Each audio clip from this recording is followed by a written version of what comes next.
Zoti Berisha, Isa Myzyra nga Ora News. Ditën e sotme ju nuk keni paraqitur pranë prokurorit special në SPAK për të pyetur në lidhje me ngjarjen e 21 janarit.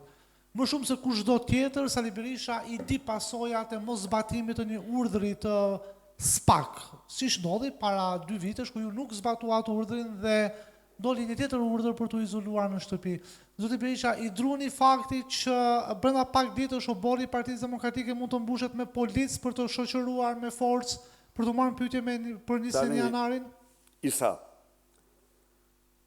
për ju dhe çdo gazetar tjetër që unë në tërësi respektoj, do të sugjeroja që mos lejoni veten kur të keq përdori nga njerëz të papërgjegjshëm, të inkriminuar, mashtrues, të cilët e kanë shtuar në atë institucion në një seksion të Partisë Socialiste. Unë nuk e kam rastin për ty konkretisht, për ju, jo, por kam konstatuar një keq përdorim dhe e them këtu publikisht, mizor të gazetarëve nga këta individ, të lidhur kokë kam me krimin, që më rikujton keq përdorimin që bënin seksionet e sigurimit të shtetit dikur ndaj personave të caktuar. Pse i them këto?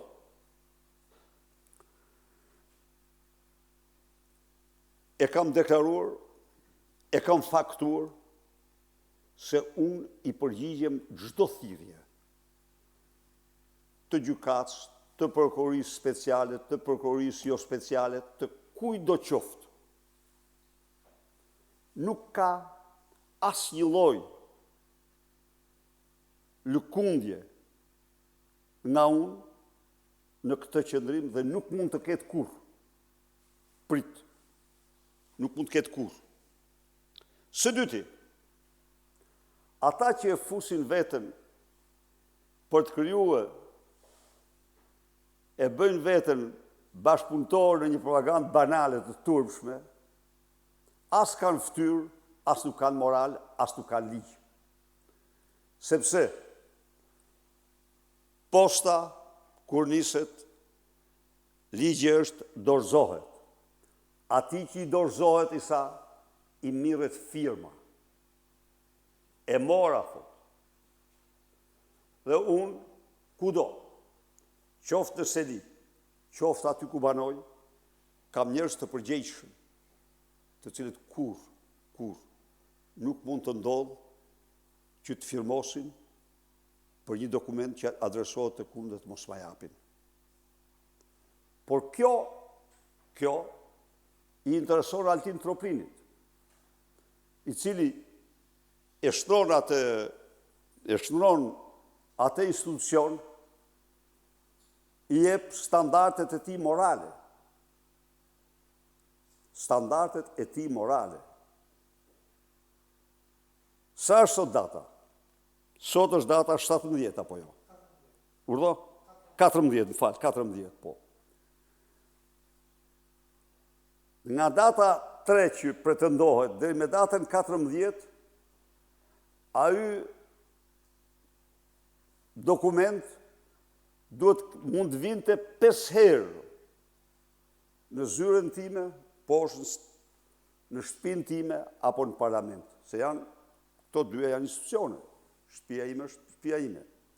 Dhe nuk ka askëku. Nuk ka më, do më thënë, e vetmja gjë që u bë kjo, sepse duhej që lakej dhe puthador të qeverisë të krijonin lajme, madje edhe në studio të debatonin lidhur me ftesën dhe do shkoj apo s'do shkoj. Në mënyrë që të mbulonin super skandalin e Lubi Ballukut dhe Edi Rams. Ta mbulonin, ta nxirrin atë nga studio dhe të fusin këte. Do viun aty, do viun tek ajo tjetra. Por tani jam tek ftesa. Pra ishte kjo, si do shkoj, po unë Pra i thash, tani vim të çështja. Asnjëri, në qoftë se shkon pak tek data 21 janar, ora 7 e darkës, njeriu i parë që ka kërkuar një hetim të plot të asaj përpjekje të dhunshme për të përmbysur një qeveri të ligjshme,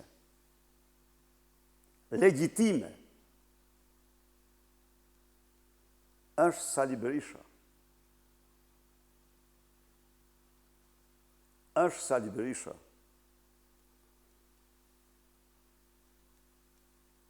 Asaj përpjekje që u bazua fund e krye në një mashtrim dhe falsifikim të tmerrshëm publik. Asaj përpjekje për të cilën Edi Rama mendoj se do i lëshoja zyren se përndryshe do kalohej mbi të vdekur. Lexoj pak, ktheu pak, i ke atë ditë. Apo tjetri edhe 13.000 po të bëhen. Nuk prish punë. Apo tjetri, te i kalohet kushtetuta, s'ka me kushtetut. Pra, unë isha thellësisht i interesuar për hetimin. Më shumë, nofta më shumë se kushdo tjetër. Jo për veten time, se ata që patën qëllime të tilla dështuar, por kjo duhet të zbardhej në interesin më të mirë të shtetit shqiptar. Interesin më të mirë të shtetit shqiptar. Tani, pjesa e dytë. Unë publikisht kërkova prokuror ndërkombëtar. Dhe një prokuror ndërkombëtar erdhi. Pjesa e tretë. Të supozojmë për një moment se unë nuk doja hetimin. Të supozojmë. Nga viti 2013 kanë kaluar 12 vite.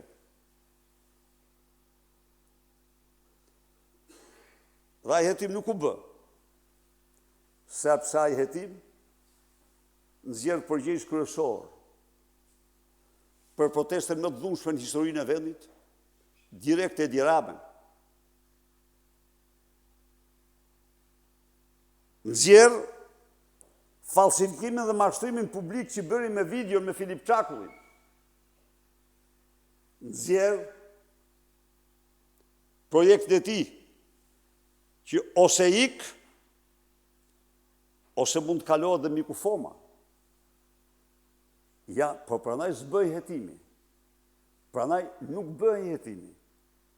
Sepse besoj se 13 vite, Partia Demokratike unë s'kemi patur asnjë lloj autoriteti. Ndaj dhe Ina Rama nuk thriste Sali Berishën. Ndonë se unë i kisha thënë asaj ato që meritonte. Ato që meritonte plotësisht. Nuk ishte çështja ime ajo. Ajo ishte çështja e shtetit shqiptar. Aty u përpoqen të përmbysi një pushtet, një qeveri të zgjedhur në mënyrë të ligjshme. Në mënyrë të ligjshme, të bazuar në një mashtrim dhe falsifikim të tmerrshëm publik. Dhe që megjithatë, Ilir Meta një javë para dha dorëheqjen. Një javë para. Erdhi në zyrë, tha unë, nuk shkoj, tha, tek prokurori zëvendës kryeministër. Unë do shkoj si qytetar i thjesht. Ndaj dhe ata që përpiqen tani ta bëjnë këtë për të mbuluar super skandalet dhe garantoj që do marrin dështimin, turpin, me propagandë që e përdorin dhe këtë në qoftë se ke vure. Në çdo rast, sa herë u dalin probleme, këta nxjerrin kartën e... Po kush e pengoi atë? Kush e pengoi atë? Askëkush, vetë se u del Edi Rama, u del Tom Doshi, u del Skënder Gjinushi, u del Spartak Ngjela, dalin këta E disa dokumenta ka apo jo?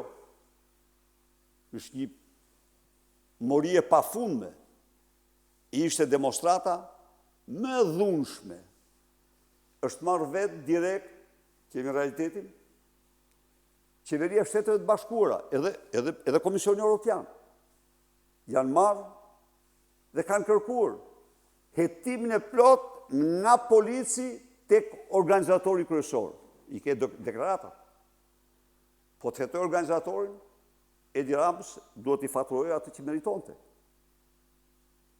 Kur Sali Berisha qëndroi në zyrën e tij, ditë pune, respektoi flamurin dhe detyrimin që kishte. Pra, këto janë për këtë çështje. Këto dhe vetëm këto, nuk më kanë thirrë sa herë të thrasin për çdo gjë, jo për këtë, unë shkoj, s'kam asnjë lloj. Zoti Berisha, dua ta ribëj edhe një herë pyetjen, sepse është duke u krijuar dhe konfuzion, ndoshta dhe pra, fletëthirrja ka shkuar në 3 lokacione. Urdhë? Fletëthirrja ka shkuar në 3 lokacione kur ju duhet të keni vendin e punës dhe shtëpinë. Si mund të bësh një pyetje të tillë? Pse mund të marrë shtit mirëfillt mashtrimin që bën skapi? Jo, sepse dhe Kuvendit ka pranuar që ka ardhur edhe Parlamenti i Shqipërisë ka pranuar që ka ardhur fletëthirrja për juve. Pse se ka sjell Parlamenti? Sepse se keni pranuar ju. Kush se ka pranuar? Pyetja ime zoti Berisha. Jo, një minutë. Jo, shiko, ky është i mashtrimi. Atëherë po kanë bërë këtë, po kanë thënë këtë, janë mashtrues ordiner. Unë s'kam pranuar. Kujt ja kanë ofruar? Pa në qoftë se, pritani këtu, unë se kisha një gjuhë këtë, po në qoftë se këta thonë që ja dërguan dhe se pranohen, këta janë mashtrues ordiner. Janë të paftyrë. Unë kam, fatmirësisht, tek pallati njerëz që marrin postën, marrin me firmë, të nxjerrin firmën. Unë kam njerëz në Seli, a e ka 23 vende. Atër pse del që vetëm parlamentin e Taulantit e pas kanë marrë? Shko qarë veglash të shpifura, të turshme. Pyetja ime është se pse Sali Berisha lejon gjithë këtë kakofoni dhe në media, pasi fletëthirrjen besoj keni parë dhe në media, kemi edhe ne gazetarët një kopje të saj. Pse lejoni ju që të bëhet gjithë kjo zhurmë mediatike? Dhe të paraqiteshin ditën e sotme në sepse unë respektoj ligjin. Unë s'merrem nuk merrem me trillime, nuk merrem me manipulime, nuk merrem me propagandë banale, unë respektoj ligjin. Ata të cilët hynë në lojra politike, ata janë njerëz pa ftyrë, që nuk kanë moral, që nuk kanë ligj, të cilët shkelmojnë mbi institucionin kushtetues të skapit të partisë, shkelmojnë mbi institucionin kushtetues të skapit të partisë, tregohet se janë vegla të verbra. Mendja, atë pyetje nuk mund ta bësh ti, pse ti nga mediat? Jo, unë s'mund të marr njoftim. Nuk funksionon. Institucionet e një shteti nuk funksionojnë me mediat. Se media çdo ditë mund t'japi një lajm, po ti s'ke asnjë obligim. Obligim ke kur ty të dorëzojnë, si të përcakton ligji, njoftimin. Ligji përcakton njoftimin. Kurse, ajo që thuhet i parlamenti, ajo tregon pikërisht një lloj turpshme tyre. Pra, Selia nuk e ka marrë. Pallati nuk e ka marrë. Ka njerëz aty. Të thonë postjerit cili ja refuzoi. Asnjëri. E ka marrë Taulanti me 5 mbiemra. Çka fakton edhe njerë lojnë e turpshme të Altin Troplinit, i cili hyn në turpe të tilla që asnjë ordiner, njeri ordiner nuk i lejon vetes, kaq banale.